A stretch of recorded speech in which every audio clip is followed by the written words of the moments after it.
Hello बच्चों, क्या हाल चाल। एकदम बढ़िया। तो चलिए फिर आज मैं ये नहीं बोलूँगा, शुरू करते हैं। आज हम ख़त्म करते हैं चैप्टर 8, डेट इज़ जर्नल।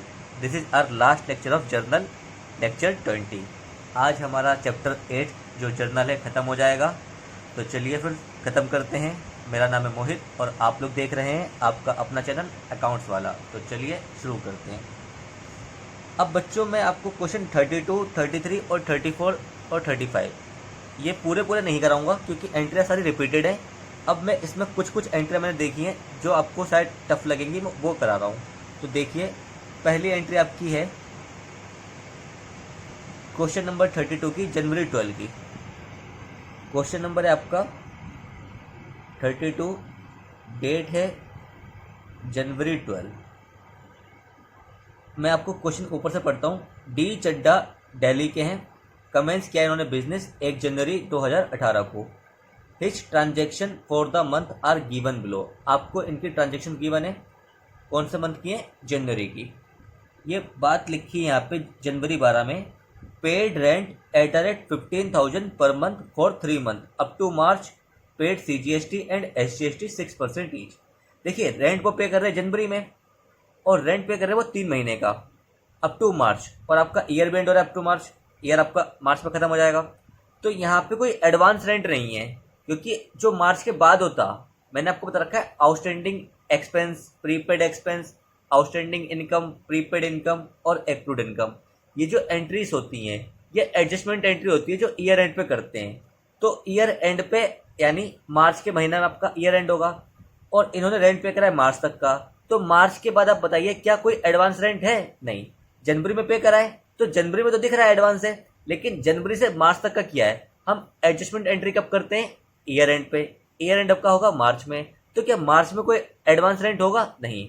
तो यहाँ पे मैं कोई एडजस्टमेंट एंट्री नहीं करनी, यहाँ पे सिंपल एंट्री करनी है आपको रेंट पे करने की। बस आपको क्वेश्चन ने कंफ्यूज करने के लिए बोल दिया कि आपने मार्च तक का रेंट पे कर दिया एडवांस में, तो आपको एडवांस रेंट की एंट्री पे नहीं करनी क्योंकि एडवांस आपकी जो एंट्री होती वो जब बनती जब क्वेश्चन आपको एडजस्टमेंट की बात बोलता कि वो अगले साल के लिए पे होता, तो आप एडजस्टमेंट एंट्री पास करते।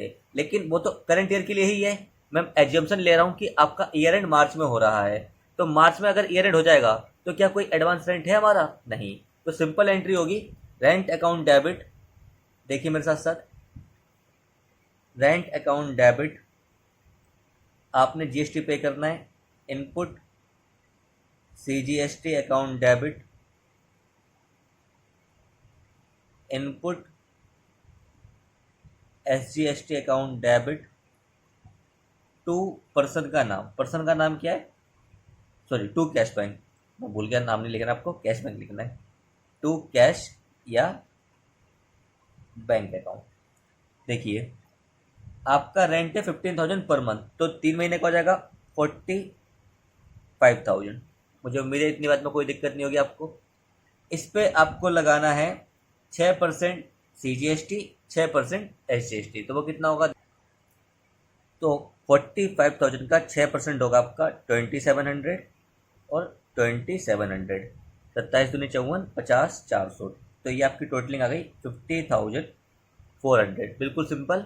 Being rent paid, being rent paid. मैं लिख भी देता हूँ दरअसल।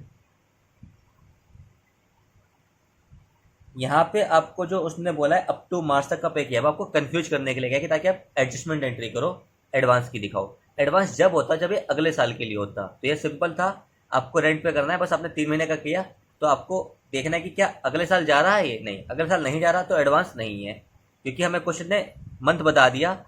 अगर डायरेक्ट बोलता कि एडवांस में पे करा है तो एडवांस की एंट्री करते, लेकिन एडवांस में पे नहीं करा है, सिंपल बोल दिया मार्च तक का पे करा है। तो सिंपल आपको एंट्री करनी है रेंट अकाउंट डेबिट, उस पर GST लगा के टू कैश या बैंक। आइए अब देखते हैं आगे। अब इस क्वेश्चन में बच्चों और कोई एंट्री ऐसी नहीं है जो मुझे लगी आपको टफ लगे। बाकी अगर आपको कोई डाउट हो तो आप मुझसे कमेंट में पूछ सकते हैं या मेरे फेसबुक पेज पे मैसेज करके भी पूछ सकते हैं। आइए नेक्स्ट क्वेश्चन देखते हैं। क्वेश्चन 33, इसमें जनवरी 10 की अच्छी एंट्री है, मैं आपको पढ़ के सुनाता हूँ फिर करते हैं। Record the following transaction in the books of Ashok furniture. इनका काम किस चीज़ का है? फर्नीचर का। क्वेश्चन नंबर है आपका 33। इनका काम है फर्नीचर का, यानी इनके लिए टिम्बर गुड्स है। टिम्बर इनके लिए गुड्स है, या फर्नीचर भी इनके लिए गुड्स है अगर ये बेचते हैं तो। आइए, परचेस मशीनरी, इन्होंने क्या खरीदा है? मशीनरी 1 लाख की। तो सिंपल मशीन खरीदी है, तो मैं एंट्री में क्या लिखूंगा? मशीनरी अकाउंट डेबिट 1 लाख, क्योंकि मशीन तो 1 लाख की है। आगे क्या बोला है? एन ओल्ड मशीन ब्रैकेट में आया पर्सनल वैल्यूड एट ₹15,000, जिसकी वैल्यू 15,000 थी। गिवन इन एक्सचेंज, वो एक्सचेंज में दे दी। नई मशीन ली और अपनी ऑफिस की नहीं, बिजनेस की नहीं बच्चों, अपने घर से कोई पर्सनल मशीन एक्सचेंज में दे दी। कितने की? 15,000 की। यानी वो अपने घर से मशीन ला रहा है। ये इंपॉर्टेंट लाइन है। आगे बोला है and balance was paid by cheque, और बाकी जो बैलेंस होगा वो चेक से पे करेगा। और IGST was levied and charge, 2 word आए हैं, लेविड एंड चार्ज।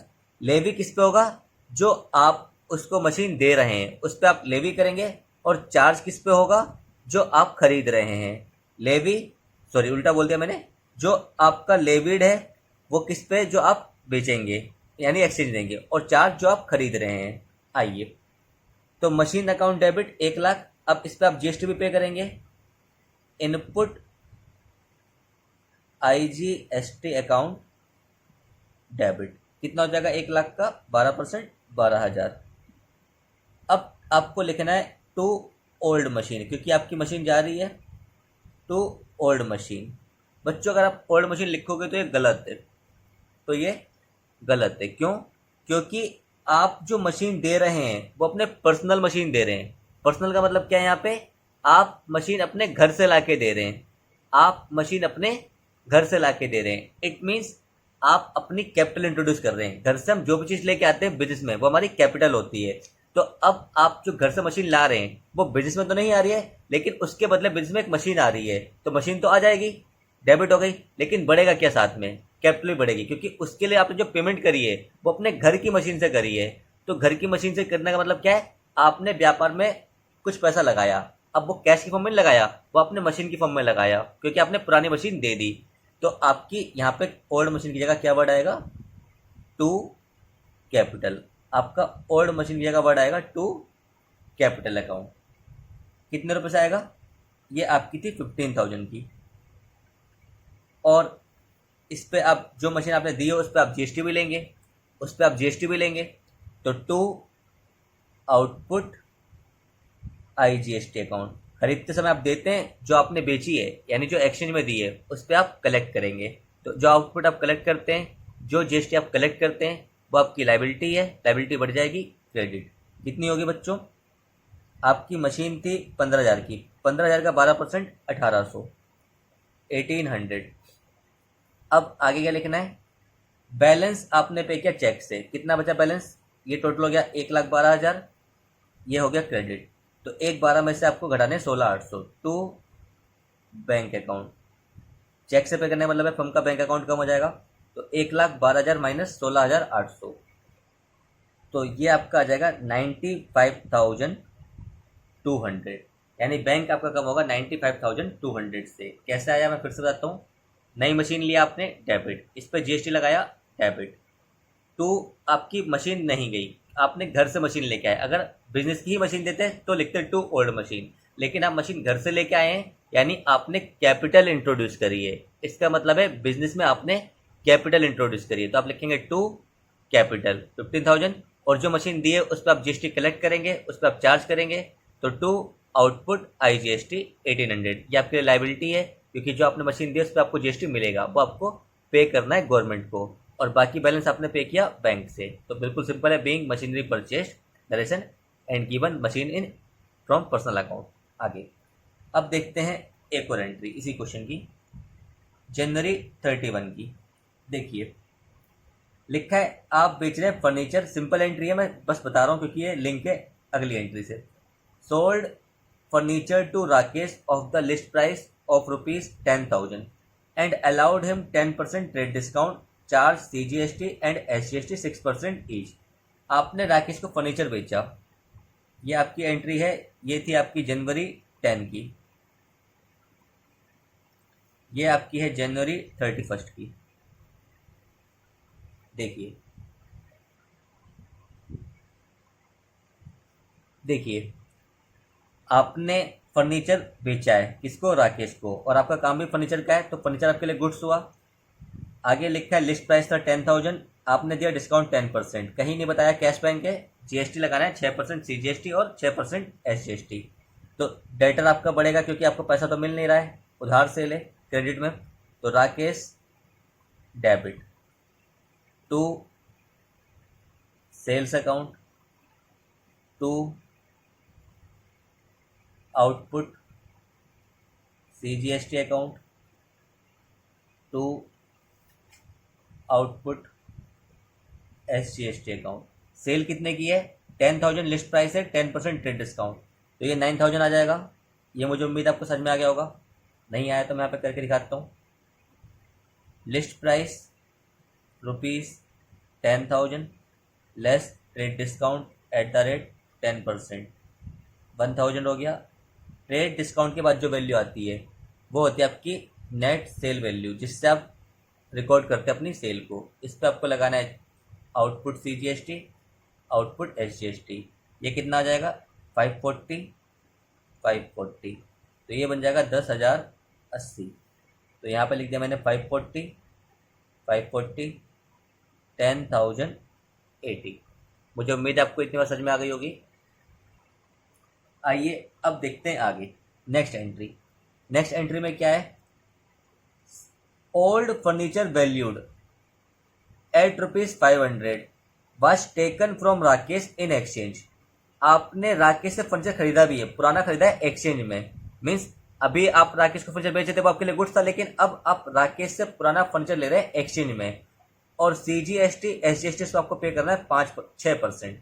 तो देखिए अब क्या एंट्री होगी, आपको खरीदा है आपने फर्नीचर, क्योंकि आपने ओल्ड फर्नीचर खरीदा है एक्सचेंज में, तो ये आपके लिए गुड्स नहीं है। जो आपने फर्नीचर बेचा था वो आपके लिए गुड्स था, लेकिन आपने एक्सचेंज में जो पुराना फर्नीचर खरीदा है वो आपके लिए गुड्स नहीं है, क्योंकि ये काम आपका नहीं है। तो आपने जो फर्नीचर खरीदा है वो आपके लिए पुराना फर्नीचर ही है, वो आपके लिए गुड्स नहीं है। फर्नीचर अकाउंट डेबिट, इस पे आपको जीएसटी पे करना है। Input CGST account debit, input SGST account debit to आपका राकेश, क्योंकि अब आपको राकेश को पैसा देना है। तो कितने का है, 500 रुपीज़ का है, इस पर 6% जीएसटी, 6% एसजीएसटी, तो टोटल हो गया 560। देखिए पहले आपने राकेश को सेल करी फर्नीचर की, क्योंकि फर्नीचर का आपका काम है, तो फर्नीचर को मैंने गुड्स माना तो सेल वर्ड यूज़ करा। लेकिन राकेश से आपने पुराना फर्नीचर लिया एक्सचेंज में, तो वो उसके लिए मैंने वर्ड यूज़ करा फर्नीचर, वो मैंने परचेस वर्ड यूज़ नहीं करा, क्योंकि आप उससे जो टिम्बर खरीदते हैं वो परचेसेज होती है, क्योंकि आपका काम है फर्नीचर का, तो टिम्बर आपके लिए गुड्स होती है। लेकिन यहाँ पे आपने उससे पुराना फर्नीचर एक्सचेंज में खरीदा है, इट मीन्स आप अपने ऑफिस के लिए फर्नीचर खरीद रहे हैं, तो वो आपका एसेट की तरह ट्रीट किया जाएगा। उस पर आपने जीएसटी पे करना है, और टू राकेश आ गया, क्योंकि अब आपको राकेश को पैसा देना भी होगा। तो राकेश से लेना था इतना, देना है इतना, तो अल्टीमेटली हम पे करेंगे नेट, वो आप निकाल सकते हैं लेस करके कितना होगा, वो हमें नहीं करना, लेकिन मैं बता रहा हूँ आपको इतने लेने थे इतने देने थे, तो नेट हमें राकेश से लेना होगा इसको लेस करने के बाद। अब देखिए नेक्स्ट एंट्री, अब देखिए next entry, received from Rakesh in full and final settlement February 15 की। मैं आपको केवल वो एंट्री कर रहा हूँ जिसमें आपको दिक्कत हो सकती है। अब राकेश आपको पैसा मिल रहा है 9,000 फुल एंड फाइनल सेटलमेंट, आपको लेना कितना था 10,080, लेस कर दोगे 560, तो आपका नेट निकलेगा 10,080 लेस 560, 9,520, 9,520 आपका बनता है। आपको मिल कितना रहा है 9,000, आपको मिल रहा है 9,000 रुपये। तो देखिए आपको पैसा मिल रहा है तो कैश या बैंक डेबिट हो जाएगा, कुछ नहीं बताया तो आप कैश लिख सकते हैं, मैं ऑब्लिक करके दोनों लिख देता हूँ। आपको मिला 9,000 और वर्ड आया फुल सेटलमेंट, इसका मतलब है लेने आपको तो 9,520, लेकिन मिलेंगे 9,000, तो 520 का आपने दिया उसे डिस्काउंट, क्योंकि अब आपको कुछ भी नहीं मिलेगा इस 9,000 के बाद। तो आपका बैलेंस तो कंप्लीट हो गया, तो आपने दिया 520 का उसको डिस्काउंट जो आपके लिए एक्सपेंस है, टू राकेश 9,520, डेट हो गया आपका पूरा खत्म। तो बिल्कुल सिंपल एंट्री है, जो मिला कैश बैंक डेबिट। मिलना चाहिए था 9520, मिला 9000, तो 520 का आपने उसे छूट दी, that is discount. Discount allowed आपके लिए एक्सपेंस है, discount allowed debit to Rakesh. Debtor आपका खत्म हो गया पूरे 9520 से। आइए आगे बढ़ते हैं। देखिए अब हम करेंगे क्वेश्चन नंबर 34। 34 में आपकी एक एंट्री मुझे करानी है, बाकी पूरा क्वेश्चन सिंपल है। Machinery costing ₹4,00,000 for which order was placed earlier paying advance 40,000। आपने मशीन खरीदी है कितने की? 4,00,000 की, जिसके लिए आपने ऑर्डर दिया होगा पहले और एडवांस में पे किया था 40,000, यानी आप ऑलरेडी 40,000 पे कर चुके थे एडवांस में। तो जब आपने पे करा होगा 40,000 एडवांस में, तब आपने एंट्री करी होगी, मैं लिख के दिखाता हूँ, एडवांस टू सप्लायर, जिससे आप मशीन खरीदते हैं वो सप्लायर था आपका। अकाउंट डेबिट टू कैश या बैंक अकाउंट, ये आपका था कितना? 40,000। जब आपने एडवांस पे करा होगा तो आपने ये एंट्री करोगी, क्योंकि आपको मशीन मिली नहीं, तो आपने जो पेमेंट दी है वो आपके लिए एसेट है, क्योंकि अभी उसका बेनिफिट मिला नहीं। जो आपने एडवांस पेमेंट करते हैं वो आपके लिए एसेट होता है, क्योंकि बेनिफिट मिलेगा फ्यूचर में जब आपको गुड्स या सर्विस मिल जाएगी। तो मशीन आपको अभी मिली नहीं, तो एडवांस टू सप्लायर के नाम से आपने अपना एक डेटर बना दिया कि इससे मुझे इतने का बेनिफिट लेना है, तो ये आपका एसेट हो गया कि आपने उसको एडवांस दे रखा है। तो एडवांस टू सप्लायर क्या है? आपका एसेट है, क्योंकि अभी आपको बेनिफिट मिलना बाकी है। और कैश बैंक आपका कम हो गया, तो ये आपका एसेट कम हो गया, क्रेडिट। एडवांस जो आपने पेमेंट करी आपका एसेट बढ़ गया, डेबिट। कैश बैंक चला गया, क्रेडिट। अब आगे क्या लिखा है? Balance was paid as follow.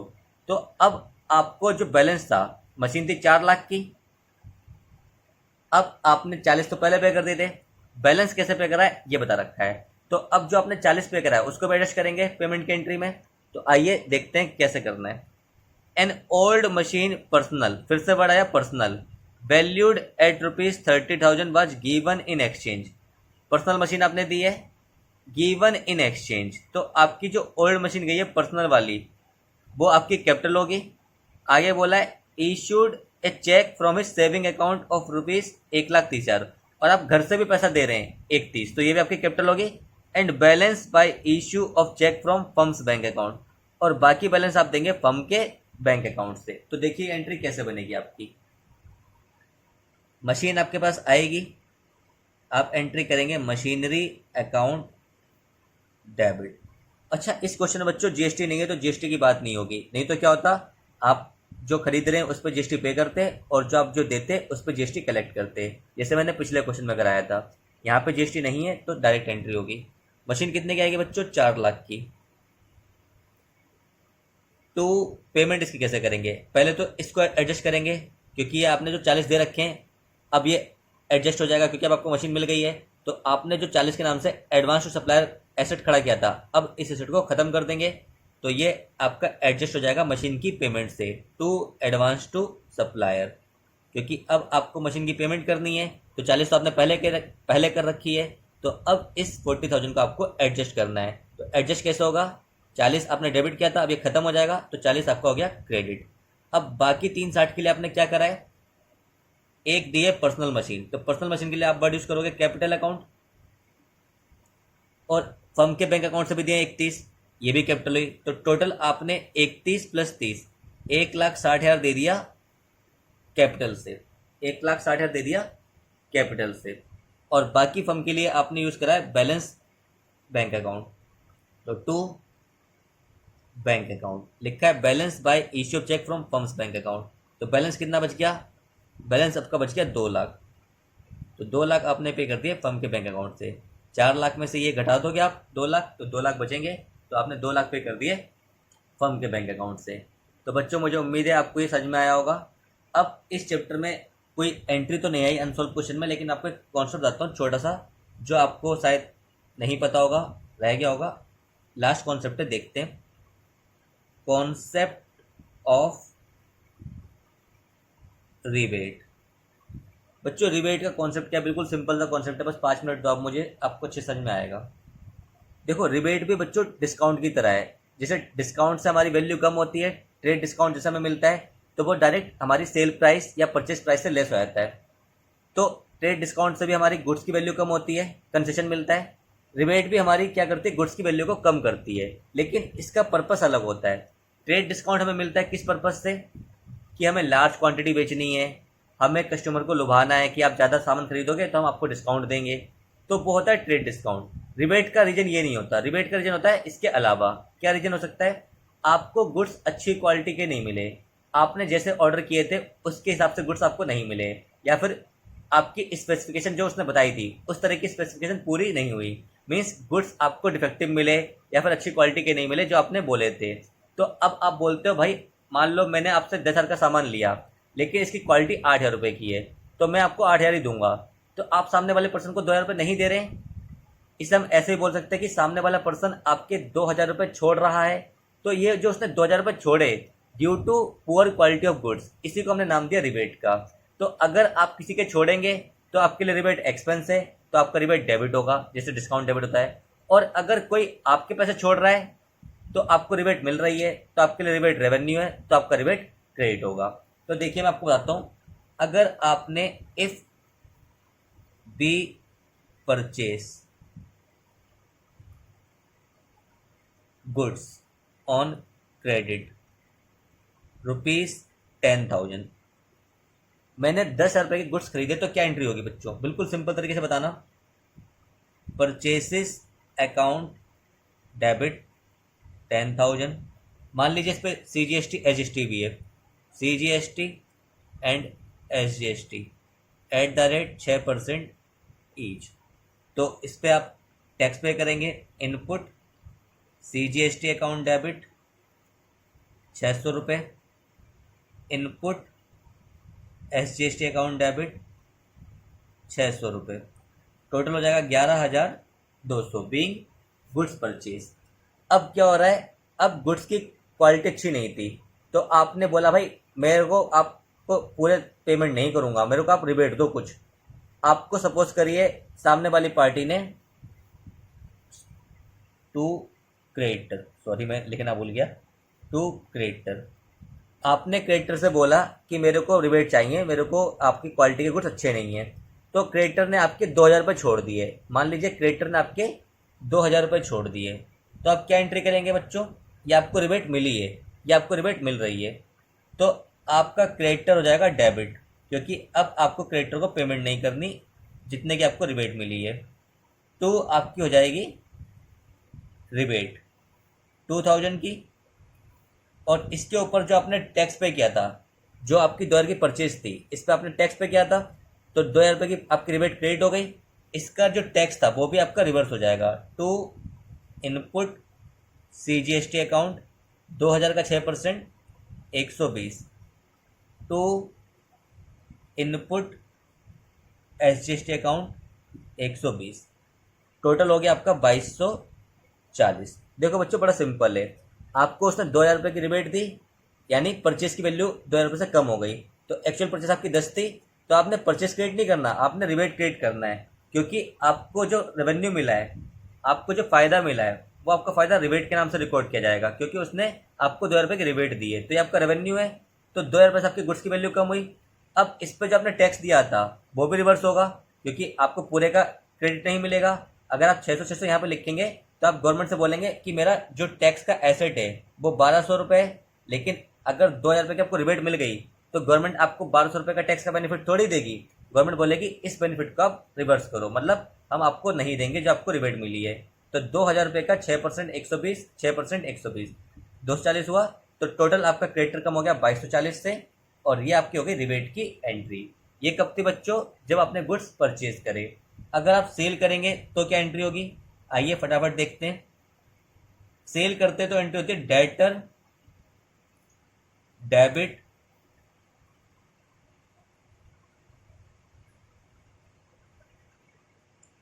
Debtor debit to sales account to output CGST to output SGST।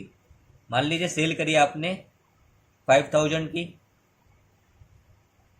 Cell करी आपने 5,000 की, तो 300 आ गया इस पे CGST, और ये फिगर हो गई आपकी डेटर की 5600 की।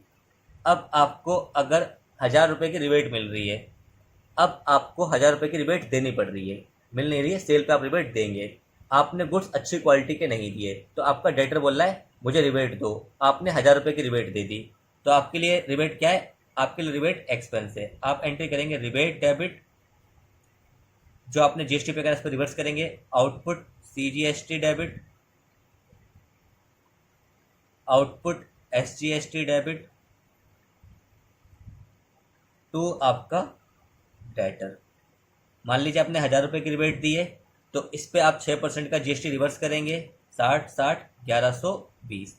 देखिए पहले आपको गवर्नमेंट को पे करना था 300 सीजीएसटी का, 300 एसजीएसटी का, लेकिन आपने 1000 रुपये की तो रिबेट ही दे दी, तो आपकी एक्चुअल सेल कितने की रह गई? 4000 की रह गई, क्योंकि आपने गुड्स बेचे 5 के, लेकिन 1000 रुपये की आपको रिबेट देनी पड़ी, तो आपकी एक्चुअल सेल तो 4 की रह गई। तो जो आपने सेल ही कम करी है, तो आप उसमें टैक्स भी गवर्नमेंट को क्यों पे करेंगे? तो आपका जो लाइबिलिटी था टैक्स की, जो आपकी जीएसटी की लाइबिलिटी थी, वो रिवर्स हो जाएगी, कम हो जाएगी। कम कैसे होती है? डेबिट करके। तो जो आपने रिबेट क्रेडिट करी थी, सॉरी, जो आपने टैक्स क्रेडिट किया था, वो आपका टैक्स हो जाएगा डेबिट। जैसे इनपुट आपका डेबिट हुआ था, रिवर्स करके क्रेडिट किया था, वैसे आउटपुट आपका क्रेडिट हुआ है, रिवर्स करके डेबिट हो गया। तो rebate account debit, output CGST account debit, output SGST account debit to आपका डेटर कम हो गया 1120 से। तो ये आपका लास्ट कॉन्सेप्ट था। इसकी बुक में एंट्री नहीं है क्वेश्चन में, तो अगर आपको क्वेश्चन पूछा जाता है तो आप ये एंट्री आराम से कर सकते हैं। आपको रिबेट मिलती कब है? जब आप गुड्स खरीदते हैं। रिबेट देते कब है? जब आप गुड्स बेचते हैं। रिबेट मिलना आपका रेवेन्यू होता है, रेवेन्यू बढ़ेगा क्रेडिट। रिबेट देना आपका एक्सपेंस होता है, एक्सपेंस बढ़ेगा डेबिट।